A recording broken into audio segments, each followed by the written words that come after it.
parce que quand on est en démocratie, donc chacun peut avoir son avis, finalement, vous avez d'abord soutenu cette grande douleur. Vous l'avez soutenu, vous l'avez fait appliquer. Et globalement, sur l'ensemble, je vous le dis aujourd'hui, parce que sur l'ensemble de nos communautés à travers la France, la rigueur a été tellement appliquée qu'aujourd'hui, on a demandé pour Rosh Hashanah et plutôt de l'utilisation du pass sanitaire dans les communautés, ce qui nous vaut des problèmes parce que ce n'est pas obligatoire au niveau légal. Donc on va au-delà de la légalité pour éviter d'avoir des difficultés parce que l'État a fini par nous faire confiance, pour faire confiance au culte, en nous donnant la gestion de tout ce qui se passe à l'intérieur et en particulier effectivement de la façon dont on accueille les personnes qui sont à l'intérieur de la synagogue dans ces grands moments de rassemblement.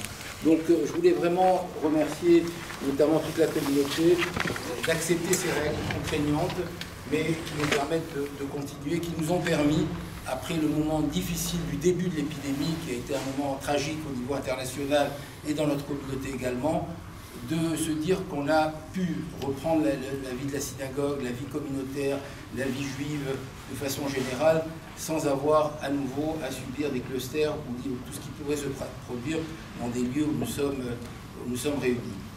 Je voulais simplement, au-delà de cette difficulté, redire d'abord qu'on avait fermé les synagogues. Ensuite, on les a ouvertes avec beaucoup de précautions.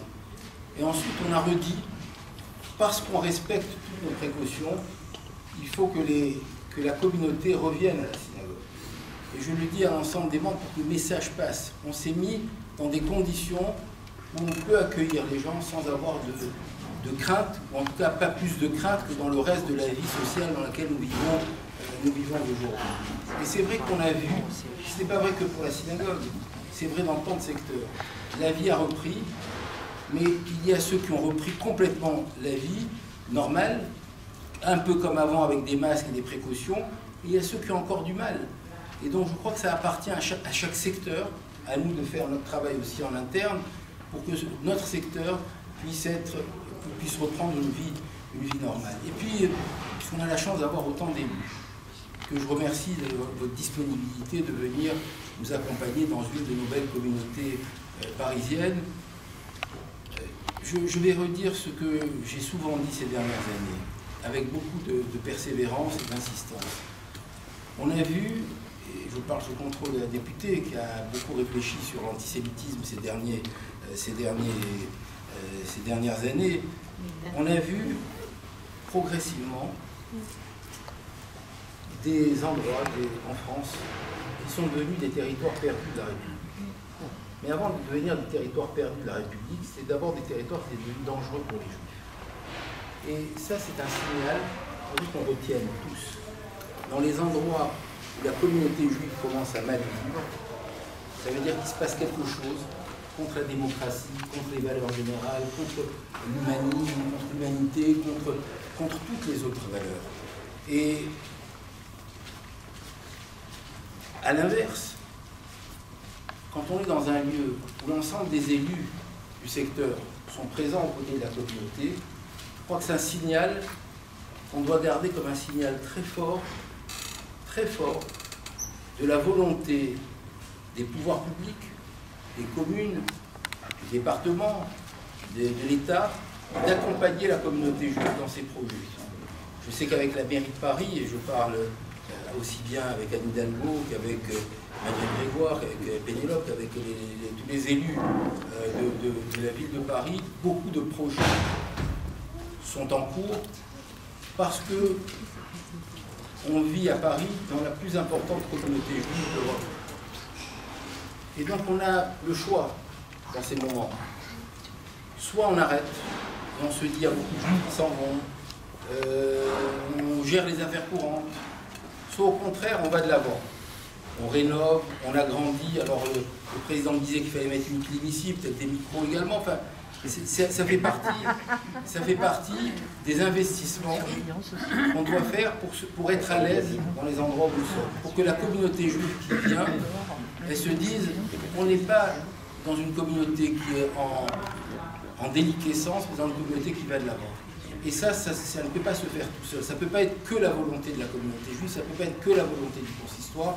C'est une volonté conjointe qui est accompagnée par l'ensemble d'un partenariat qui se fait entre la communauté juive et ce qu'on appelle les pouvoirs publics, les élus et tous ceux qui peuvent vous accompagner.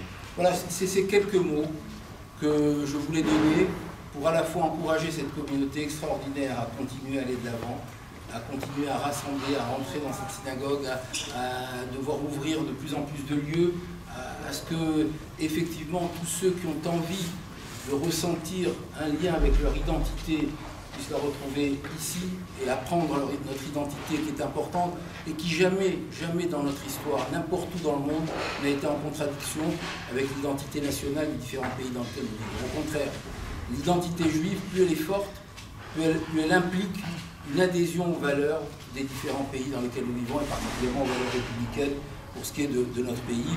Et je crois que l'histoire l'a prouvé à tant de reprises qu'il est inutile ni de le rappeler, ni de le démontrer, ni de le répéter. Donc finalement, en souhaitant Shana Tova, comme c'est notre responsabilité de le faire, à la communauté juive, on souhaite que la communauté juive se porte bien. Et si la communauté juive se porte bien, ça voudra dire que le 12e se porte bien, ça voudra dire que Paris se porte bien, ça voudra dire que la France se porte bien. Alors espérons qu'ensemble, avec toutes nos valeurs, on continue à bâtir l'avenir et que dans cette année difficile, parce qu'une année électorale c'est une année difficile, surtout une année électorale après des crises, c'est une année difficile où il peut y avoir des tentations d'extrême, il peut y avoir des valeurs qui peuvent apparaître comme on a pu le voir ces derniers mois dans les rues de Paris. Eh bien, j'espère qu'on arrivera ensemble à combattre ces mauvaises valeurs, pour que la lumière des véritables valeurs humaines puisse se faire. Alors, je finirai sur le pardon. Je vous ai posé une question simple. On ne peut pas, le jour de Kippour, je parle sous le contrôle du grand rabbin, rentrer à la synagogue et obtenir le pardon de Dieu si on n'a pas obtenu le pardon de l'homme. Et je crois que ça, c'est une valeur fondamentale qui rappelle la valeur juive essentielle. C'est d'abord aimer son prochain pour pouvoir être aimé par Dieu. Et je crois que c'est là le résumé de notre philosophie et de celle avec laquelle nous allons aborder ensemble cette année. Shana Tova et une bonne réussite. Mesdames, messieurs ou mesdames, les membres des autres communautés qui nous font l'amitié de leur présence. Cher rabbin Pelia, j'attends le président pour le saluer.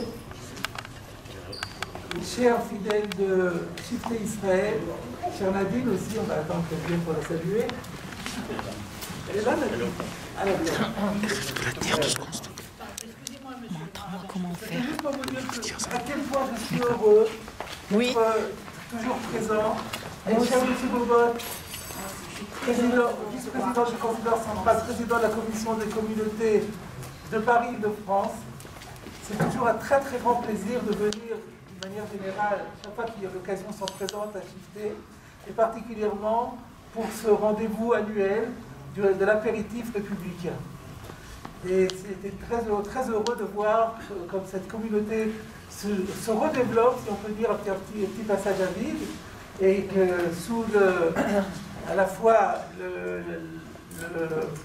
l'aile protectrice à la fois du président et du rabbin qui font un magnifique tandem ensemble, et bien cette communauté, évidemment avec Madame Lévy également, et tous les autres membres de la commission législative, cette communauté nous donne un exemple, une communauté qui est dynamique et qui va de l'avant. Alors je voudrais reprendre aussi une thématique qui a été déjà présentée par le président, revenir aux fondamentaux en quelque sorte, c'est-à-dire à cette tradition d'un impératif républicain qui a toujours lieu dans la période qui vient entre Rosh Hashanah et Yom Kippour. On est aujourd'hui à J-6 par rapport à Yom Kippour. Et je voulais dire à quel point le choix de cette date pour un rendez-vous annuel républicain était bien choisi, était judicieux.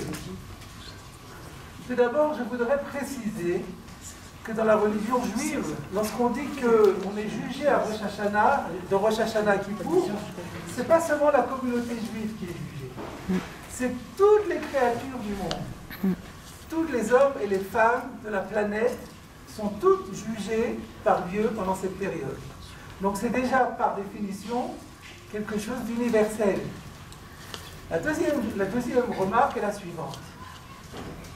Dans la Genèse, au 4e jour de la création, Dieu crée les astres, les luminaires, les grands luminaires, le soleil et la lune. Et le texte dit que ces deux astres vont servir à la fixation des solennités, des fêtes. Nous savons que le monde chrétien, et d'une manière générale le monde occidental, a choisi le soleil comme pivot du calendrier.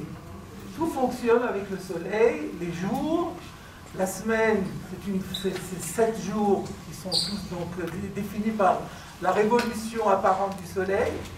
Et on a inventé des mois de 30 jours et 31 jours pour que, au bout de 12 mois, on retrouve un cycle solaire.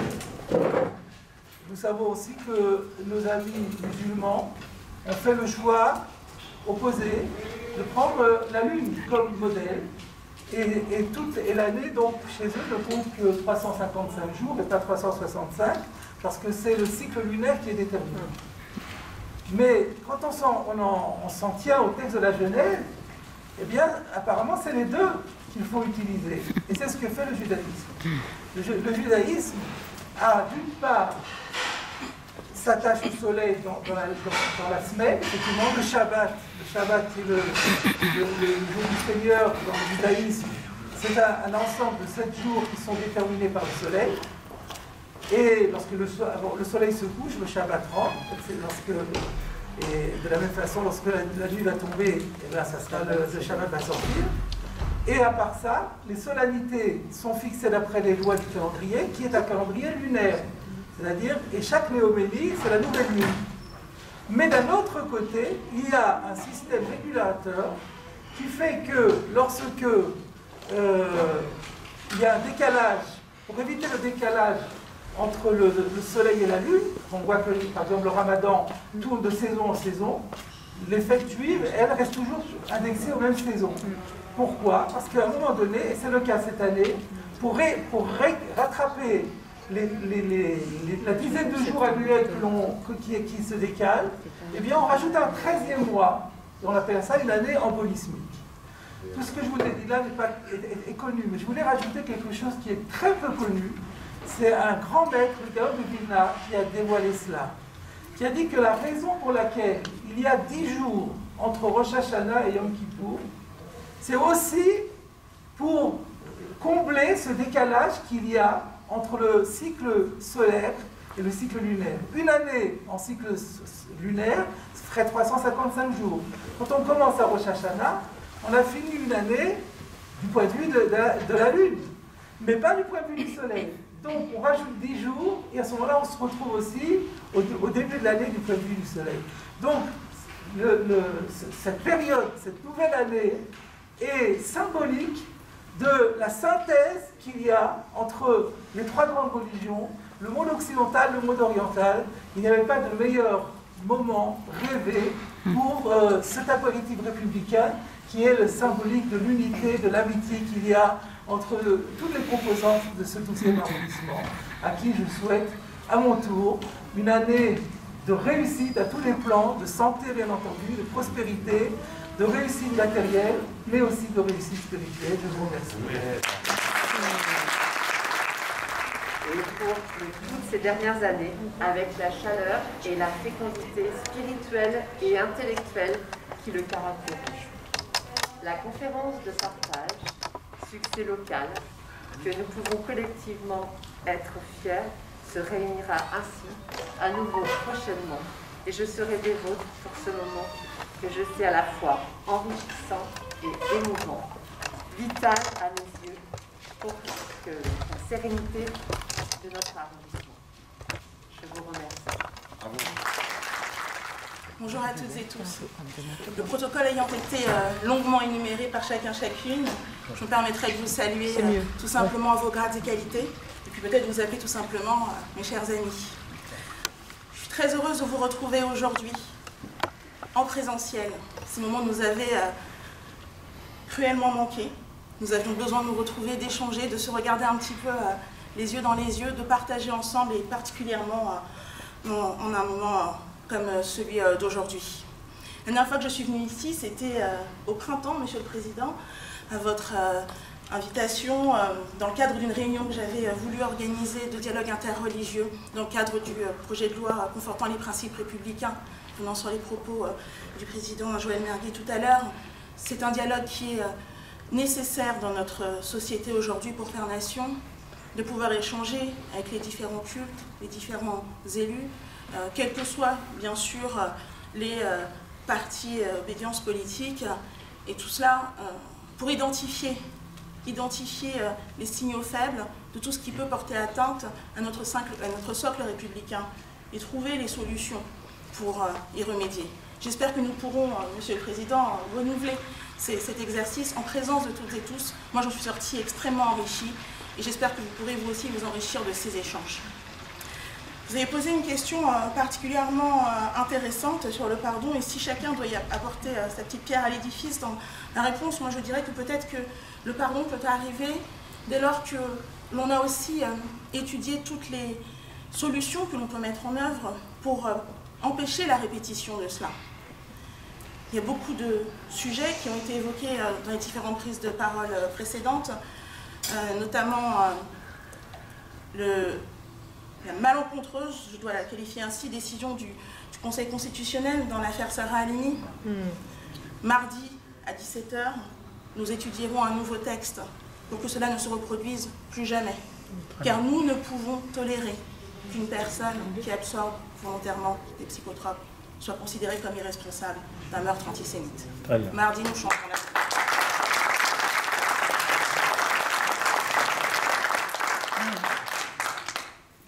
Alors on a aussi parlé de la montée de l'antisémitisme, et cela en particulier sur Internet, sur les réseaux sociaux. Celles et ceux qui me connaissent savent que je me suis engagée depuis 3 ans et demi dans ce combat, et que ce ne fut pas simple. Ce ne fut pas simple car il y a de nombreuses forces qui luttent contre toute évolution en la matière. Je suis très heureuse de vous annoncer que le 25 août dernier, dans le silence estival, a été promulguée une loi avec des mesures fortes de régulation des réseaux sociaux, de protection de l'ensemble des internautes, de renforcement de notre socle juridique pour que ces pourvoyeurs de haine ne puissent plus bénéficier d'une impunité. Donc là encore, c'est passé le 25 août assez discrètement, mais c'est la fin de l'impunité, ce sont des poursuites juridiques, ce sont des comparutions immédiates, ce sont des obligations de recruter des modérateurs pour les réseaux sociaux, parce que oui, Internet est le premier lieu de déploiement d'un antisémitisme qui n'essaye même plus de cacher son nom. Et je voudrais particulièrement remercier, alors Monsieur le Président Joël Mergui n'est plus là, mais je voudrais particulièrement le remercier, ainsi que le grand rabbin Raïm Korsia, ainsi que Francis Khalifa, Gilles Taïeb, et de manière générale toute la communauté juive, parce que lorsque le premier texte a été censuré par le Conseil constitutionnel, il y a eu très peu de personnes pour s'élever et dénoncer alors c'est une décision de justice. Je sais, je ne devrais pas la commenter ni la contester, mais permettez-moi ici, entre nous, chers amis, de vous dire que j'en étais particulièrement révoltée et que le soutien qui a été apporté, ces dénonciations ouvertes, publiques, qui ont permis de faire changer les choses, de bouger les lignes et de faire en sorte qu'un nouveau texte soit proposé et voté ce 25 août, c'est aussi votre mobilisation à toutes et tous. Et donc ce texte, en effet, c'est un travail très long de ma part, de 3 ans et demi, mais c'est surtout votre détermination à lutter contre cet antisémitisme. Je voulais vous dire aussi que je suis... C'est un jour où je devrais parler avec douceur et apaisement, mais j'ai beaucoup de révolte en moi et j'ai encore beaucoup de révolte en raison, et je pense que vous le partagez, des horreurs que l'on peut encore voir sur les réseaux sociaux, dans les manifestations, de certaines personnes qui osent comparer l'étoile juive au pass sanitaire, les centres de vaccination au camp de la mort. Je croyais, lorsque nous avons étudié un certain nombre de textes, notamment pour reconnaître l'antisionisme comme une forme d'antisémitisme, que nous allions vers une société où nous allions avoir un combat très difficile à mener contre un antisémitisme caché, difficile à appréhender. C'est pire, en réalité, aujourd'hui. Celui que nous voyons dans nos rues, sur Internet, à la télé, n'essaye même plus de se cacher. Moi, je trouve ça particulièrement révoltant et j'espère de tout cœur que nous ne sommes que dans une période regrettable de notre société et que cela sera rapidement derrière nous. En tout cas, nous mettrons en œuvre tous les moyens nécessaires pour que ces personnes, bien sûr, soient appréhendées, poursuivies, condamnées, évidemment, mais surtout qu'elles ne répandent plus ce venin qui affecte durablement notre vivre ensemble. J'ai eu la grande chance de rencontrer la ministre de l'intégration israélienne, Pnina Tomano-Chata. On a eu un échange très fort. Vous le savez, de nombreuses personnes de confession juive quittent notre pays. Aller s'installer en Israël, parce que Israël est un magnifique pays, sera toujours quelque chose de positif. Mais on ne peut quitter la France parce que nous ne s'y sont plus suffisamment protégés, accueillis. Ce serait une défaite collective. Alors nous allons continuer, nous allons œuvrer, nous allons travailler ensemble avec la mobilisation de chacun pour qu'une nouvelle ère s'ouvre à nous. Une nouvelle ère dans laquelle tout ce que j'ai dénoncé dans ces quelques minutes de discours, vraiment ne soit, je l'espère, que des souvenirs bientôt, des regrettables souvenirs, mais en tout cas ne soit pas l'avenir pour nos enfants. C'est ce que je vous souhaite et ce que je nous souhaite collectivement pour l'avenir. Donc, Shana Tova à toutes et tous.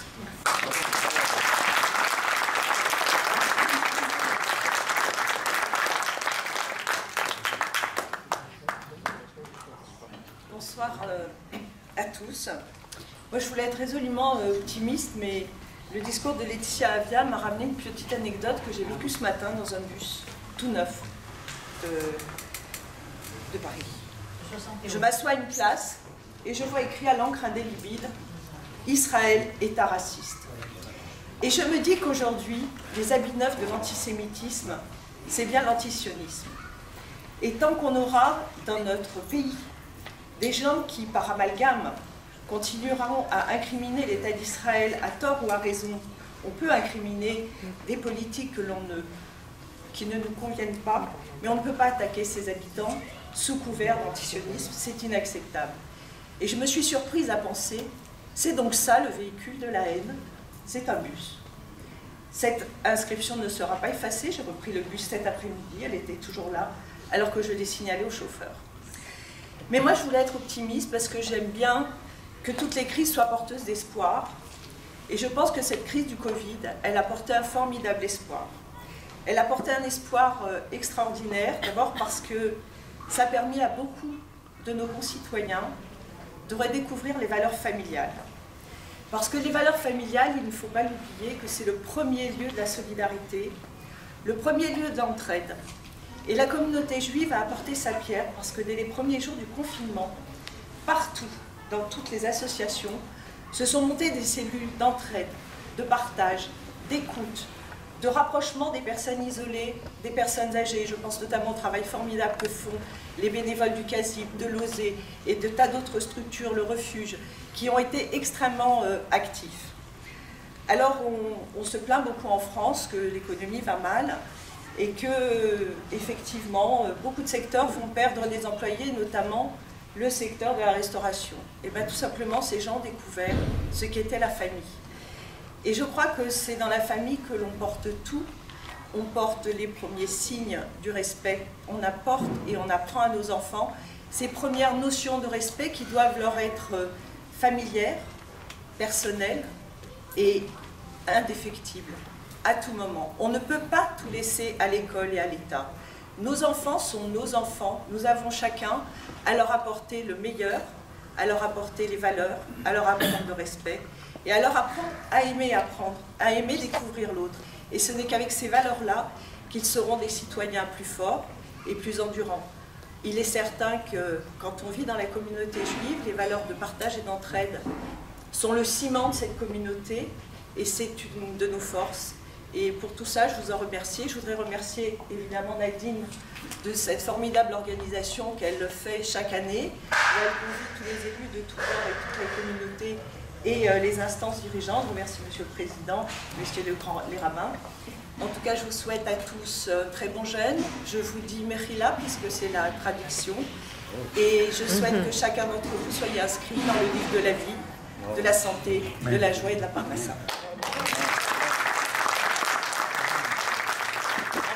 Nous serons là dans les bons moments, dans les moins bons moments, et que nous aurons toujours plaisir à être à vos côtés, à soutenir la communauté et à faire en sorte tout simplement que vous puissiez vous sentir, et à travers vous, vos familles, nos amis, nos enfants, puissent se sentir comme des citoyens, comme des Parisiens, pleins et entiers, et évidemment avec la volonté qu'on puisse faire ce travail de pédagogie, et il commence évidemment aussi dans le 12e arrondissement.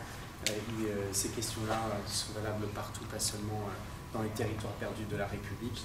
Avant que les territoires soient perdus, il faut que nous puissions y travailler collectivement. Merci à tous pour votre accueil et je vous souhaite une très belle année collective pour vous tous. Merci à tous. Bonjour à tous. Je suis très heureux de participer à nouveau cette année à cet apéritif républicain. La République, elle est fondée sur 3 piliers que vous connaissez tous par cœur, puisqu'ils sont inscrits sur tous les frontispices de nos monuments et sur nos mairies: liberté, égalité et fraternité. Alors j'ai le sentiment que la liberté est revendiquée fortement ces dernières années. L'égalité est revendiquée fortement également. Mais je considère que la fraternité est un peu un parent pauvre et que c'est peut-être dans cette direction que nous pouvons œuvrer tous ensemble. C'est pourquoi je considère que ce genre de rassemblement est tellement important et je remercie beaucoup la communauté juive de nous accueillir chaque année ici. Je pense que c'est ainsi que nous pouvons avancer. Alors peut-être que vous le savez, le pape François est aujourd'hui en Hongrie et il a commencé son discours par justement parler de l'antisémitisme, en le condamnant à nouveau, parce qu'il sait que ce fléau, ce virus terrible, n'est toujours pas éradiqué. On ne sait pas quand on pourra éradiquer celui du Covid, mais on ne sait encore moins quand on pourra éradiquer celui de l'antisémitisme, et plus largement celui de la haine. Parce que ce virus-là, il est tenace, et il ne touche pas qu'une seule communauté. Alors c'est vrai que malheureusement, en tout cas particulièrement dans des pays comme le nôtre, l'antisémitisme est fort, trop fort. Mais il y a aussi, il faut le savoir, beaucoup de chrétiens qui sont persécutés dans le monde, des millions malheureusement dans beaucoup de pays. Il y a aussi des musulmans qui sont persécutés dans d'autres pays. Et puis au-delà des religions, il y a même des élus politiques maintenant qui commencent à être persécutés parce qu'ils sont maires et que ça ne plaît pas à certains. Il y a aussi des médecins qui sont persécutés parce qu'ils agissent pour la société. Et je pourrais multiplier les exemples. Autrement dit, la fraternité, elle est extrêmement fragilisée en ce moment. J'entendais hier le président George Bush Jr. qui faisait un discours en l'anniversaire du 11 septembre pour dire justement à quel point il était triste de voir sa société américaine tellement fragilisée aujourd'hui par les dissensions. Après l'espèce d'unité un peu miraculeuse qui avait été développée après le 11 septembre 2001, il s'aperçoit, et tous les Américains avec lui, que cette unité a totalement volé en éclats. Donc, on voit que c'est un petit peu partout pareil. Les candidats à l'élection en France commence tous aussi à dire l'importance de créer des liens, de recréer de la fraternité. Et le pape François, je reviens à lui, a écrit une encyclique il y a quelques mois sur ce thème-là. Alors, vous voyez que c'est un sujet, je pense, qui nous concerne tous, et je crois que nous avons à œuvrer dans ce sens. J'ai beaucoup aimé ce qu'a dit tout à l'heure le grand rabbin, en disant que Dieu nous demandait, pour qu'il puisse nous pardonner, de nous aimer les uns les autres, d'aimer notre prochain. Et nous, chrétiens, sommes complètement dans cette ligne-là. On considère nos frères juifs comme nos frères aînés. Et donc, on va vraiment dans le même sens. Et autre chose que je trouve très très beau dans cette fête que vous célébrez en ce moment, c'est le fait de rappeler que pour que Dieu nous pardonne, nous devons aussi nous pardonner les uns aux autres, et puis reconnaître que nous sommes pécheurs, que nous ne sommes pas parfaits, que nous avons aussi fait des fautes. Sinon, le pardon n'a aucun sens. Et là, je pense que nous avons tous à reconnaître que nous avons tous une part de responsabilité dans ces divisions qui existent. Je pense que ces divisions, elles existent partout. Vous avez bien fait de rappeler l'importance de la famille. Je pense que les divisions, elles commencent là, elles commencent même avant là, dans notre propre cœur. Donc je pense que nous avons à tous nous convertir, faire une sorte de teshuva, je ne sais pas comment les musulmans disent, mais en tout cas nous laisser transformer, nous transformer, pour aller vers un monde plus fraternel. Merci.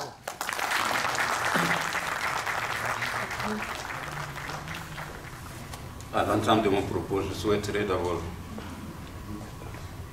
remercier et féliciter toute la communauté Chifré Ibrahim pour cette organisation-là, qui, ça fait plus d'une décennie. Ce genre de rencontre manque vraiment dans le paysage en ce moment. Donc, du coup, toutes mes félicitations, tous mes remerciements. Le musulman qui se présente aujourd'hui devant vous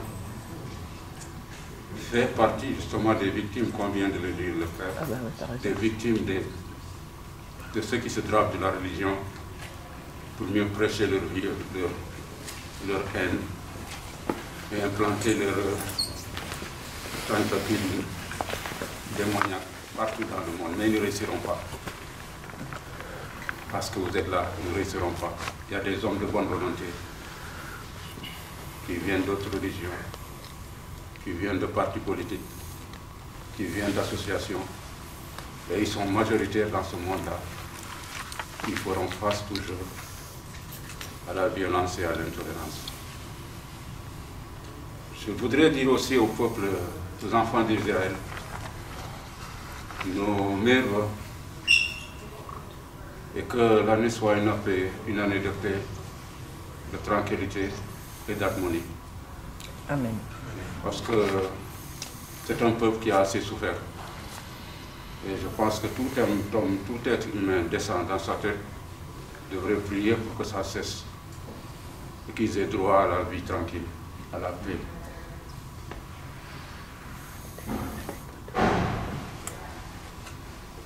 Aujourd'hui, je suis là devant vous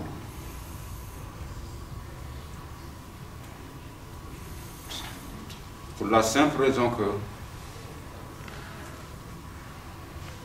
l'islam, les musulmans ne jugent pas d'une bonne presse. On nous a tellement mêlés au terrorisme qu'il y a beaucoup de Français, beaucoup d'êtres humains qui pensent que chaque musulman qui marche, il a une bombe dans sa poche. Ce n'est pas le cas. Et ça n'a rien à voir avec l'islam. Absolument rien à voir avec l'islam. L'islam, c'est qu'il prône.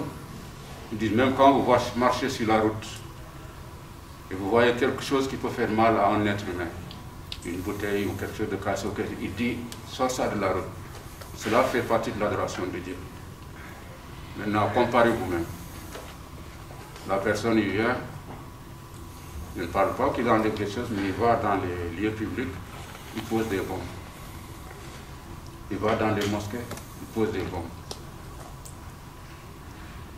Il va dans les marchés, dans les places, il pose des bombes. Or, sa religion lui interdit de faire du mal à qui que ce soit. Pourquoi? Parce que le Seigneur a été précis dans ses textes dans le Coran. Il a dit, nous avons honoré le fils d'Adam. Nous avons honoré le fils d'Adam. Il n'a pas dit, nous avons honoré le croyant. Nous avons honoré le musulman. Il a dit, nous avons honoré le fils d'Adam. Ça veut dire, tous les fils d'Adam sont honorés. Vous avez tous, on doit tous du respect et de l'honneur. Cependant, aujourd'hui, on est arrivé à un moment aussi où l'humanité est face à un grand défi. Et nous sommes tous unis dans notre humanité. Nous avons les mêmes réactions face à ce virus-là. Et nous avons soulevé nous avons mis en marche la solidarité internationale, comme vient de le dire Emmanuel Grégoire. Et la fraternité commence à s'éveiller, comme vient de le dire le prêtre là tout à l'heure. Je veux seulement attirer votre attention sur ceci. C'est une occasion où on pourrait faire une prise de conscience tous, parce que nos religions et nos différentes idées ne doivent pas nous diviser devant ce challenge-là, ce défi qui est le défi de la planète. Nous avons tous peur du virus. Nous dépensons des milliards et des milliards pour nous protéger du virus, des vaccins, des trucs et tout et tout. C'est très bien. Mais, chers amis, nous sommes face à un danger éminemment 10 000 fois plus grave, le réchauffement de notre planète. Nous ne pouvons pas continuer à nous comporter comme on le faisait depuis longtemps. Sinon, nous allons directement dans le mur. Nous avons organisé les COP 21, 23, 24, 25, ça n'avance nulle part, ça va nulle part. Pourquoi? Parce que les consciences sont très basses. Je suis désolé, mais la majeure partie de l'humanité a une conscience endormie. Les quelques qui ont la conscience réveillée, on le trouve parmi certains partis, certains écologistes, certains religieux, ceux qui sont vraiment conscients du danger. Si nous ne changeons pas notre comportement, notre façon de faire et d'être, ben, c'est notre espèce qu'on met en danger. Le réchauffement continue tous les jours et nous en voyons les dégâts tous les jours. Des inondations partout, des ouragans par là.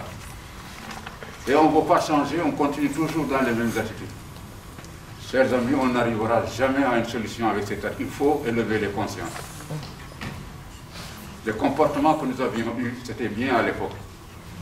Mais le comportement que nous devons avoir aujourd'hui doit être complètement différent. Aussi vrai que le soleil d'hier ne peut pas sécher le linge d'aujourd'hui.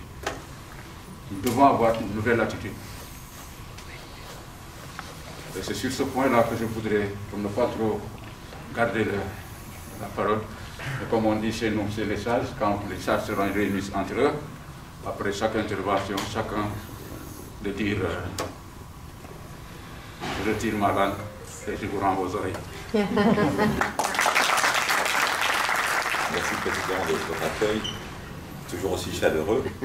Effectivement, je suis Alexandre Ville, le directeur de CIeux, et mon président, le président de CIeux, est aussi le président de la synagogue à côté, dans le 11e arrondissement, de La Roquette, Serge Benaïm.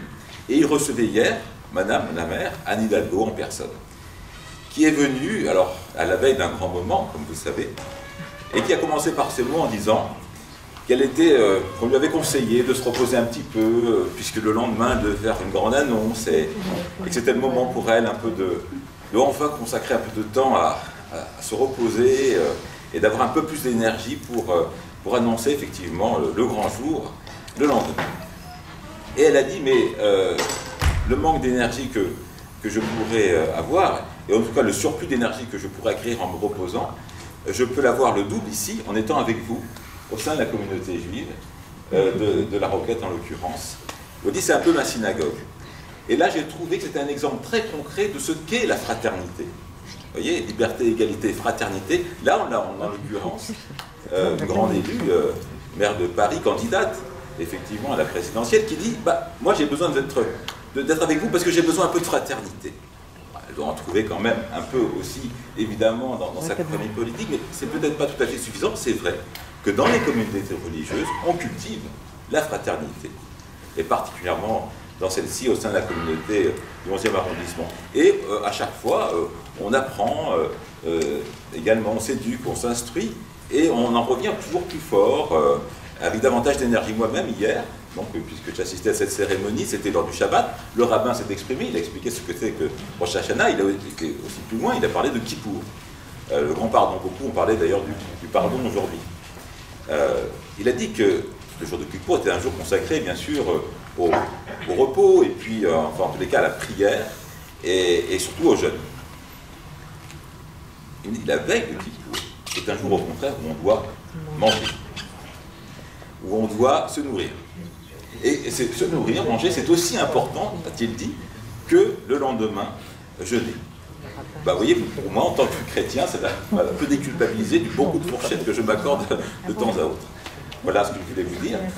Merci infiniment de votre accueil. Je voulais simplement rappeler très rapidement qu'on ne nous a pas chômés ces dernières semaines, ces derniers mois, malgré le confinement. Juste rappeler quelques dates. Le 12 mars, Madame la maire de Paris 12e, donc Madame Emmanuelle Marie, a animé une réunion en ligne avec les responsables de lieux de culte, à la demande de la coordinatrice de ce 12e, Daniel Ferrand en l'occurrence. Et cet échange a permis effectivement de renouveler l'esprit, le souhait de pouvoir continuer à nouveau les conférences de partage. Le 18 mars, à la demande de Madame la députée, Madame Laetitia Avia, et avec l'accueil chaleureux du président Amzalak, nous avons pu organiser, nous, association CIeux, une réunion en petit comité ici, à la synagogue. C'est important de citer aussi la contribution des associations. Parce que, comme vous l'avez dit, effectivement, Madame la députée, il faut montrer que la France fait quelque chose aussi pour la communauté juive, pour que ses membres puissent rester en France. Et donc citer ceux qui y contribuent, les petites associations comme les nôtres de quartier, c'est aussi important. Parce que, aussi petit soit-on, on assiste, on contribue nous aussi véritablement à cette fraternité. Et on espère que véritablement nos amis juifs pourront rester plus longtemps en France et s'implanter encore de longues générations. Voilà, et puis je terminerai évidemment par le 11 avril, où monsieur le curé du Saint-Esprit, le père Arnaud Duban, qui s'est exprimé tout à l'heure, a bien voulu présider donc, ce dialogue interreligieux qui a réuni 250 personnes. C'est énorme, et en plein confinement, avec bien sûr l'autorisation des pouvoirs publics, et notamment de la préfecture de Paris, et de monsieur le maire, le premier adjoint à la mairie de Paris, monsieur Emmanuel Grégoire, qui nous a fait l'honneur l'amitié d'être ici. Donc c'est pour vous dire que véritablement, associations, lieux de culte, responsables élus politiques, nous essayons de faire quelque chose. Voilà, et nous sommes tous ensemble, et je suis ravi d'ouvrir une nouvelle année avec vous dans la joie, puisque c'est toujours un jour de joie et de fête. Alors je dis à vous tous, Shana Tova.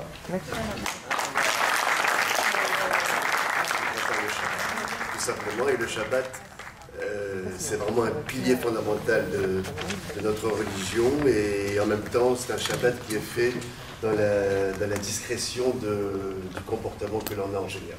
Voilà, donc c'est tout simplement une femme qui prépare le Shabbat, et ça fait comme ça. Vendredi, bientôt la nuit, d'un geste lent, ses doigts allument une bougie, un rituel aux couleurs miel, et la maison semble nous dire qu'elle vient du ciel. Vendredi, le pain est mis, la nappe en soie ruisselle d'étoiles et de lumière, et elle sourit, et puis me dit, je n'ai fait que ce qu'ont fait nos femmes d'hier. Infiniment, elle ferme les paupières, et lentement monte le chant d'une prière. Elle dit les mots qu'on dit depuis plus de 5000 ans. Elle dit, protégez nos enfants. Vendredi, bientôt la nuit, le verre de vin, le pain couvert seront bénis. Rouge et rieuse, la petite veilleuse danse avec l'ombre, et l'ombre danse avec la vie. Vendredi, par quelle magie la femme fait-elle à chaque semaine ce paradis? Et elle est là, et je la vois, comme irréelle dans le réel de vos habits. Infiniment, elle ferme les paupières, et lentement monte le chant d'une prière. Elle dit, plus de 5 ans, elle dit, protégez nos enfants. Fais-le en hébreu. Et j'ai travaillé. Allez, allez,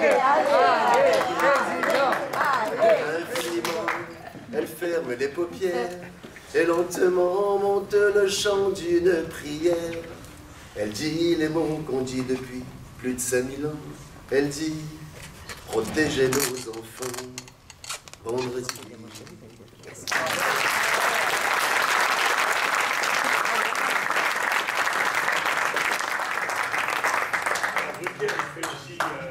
Vous pouvez le voir, donc le disque sort le temps. Et l'Olympia affamé, il faut passer par nous pour les places. Il y en a une qui voulait... Marc, Marc, il y en a une qui voulait, elle imagine quand même. Bah tu vois, c'est les Parce que c'est Nadine, tu peux pas lui refuser au moins un petit refrain comme c'est couplé. Alors, chaque chanson a toujours une histoire, comme dirait notre ami Manukian.